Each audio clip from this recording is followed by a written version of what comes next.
secondly, not really thanks, congratulations to the winners and runner-up of the Entrepreneur.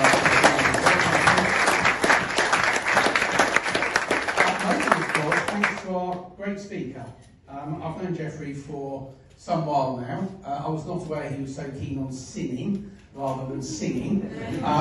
You live and learn. I must say, having started my working career in Fleet Street, I was particularly grateful for his remarks on journalists, some of which I share.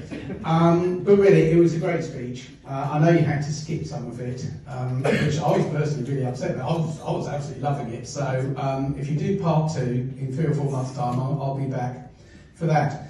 I was also, as you were speaking, you were doing all your anecdotes about how American English and English is different.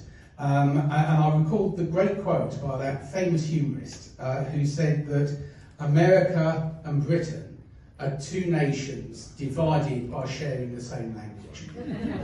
Famous humorist, of course, being... Mark Twain. Well, he's normally ascribed to George Bernard Shaw. And later in his life, George Bernard Shaw was sitting at a dinner and someone quoted him and said, "This is George Bernard Shaw."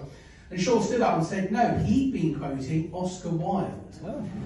So you can argue about who came out with that quote. The other thing I was struck with, right at the beginning of your speech, you told us that you'd been working for HSBC for 41.5 years.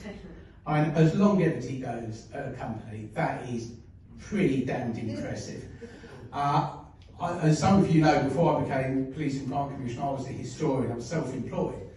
And during the 30-odd years I was a self-employed historian, I think the longest I worked at the same company was about 8 months. So you are the right. However, there's someone in this room who can beat you. There is a gentleman here who has worked for the same company for 45 years. Would Mark Hayden like to stand up?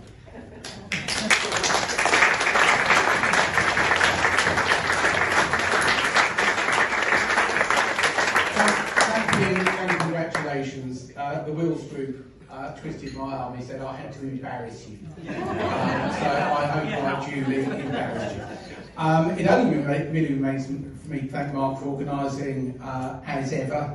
It's always a delight to come to the Biz Club, and I've now got to wish everybody a very Merry Christmas.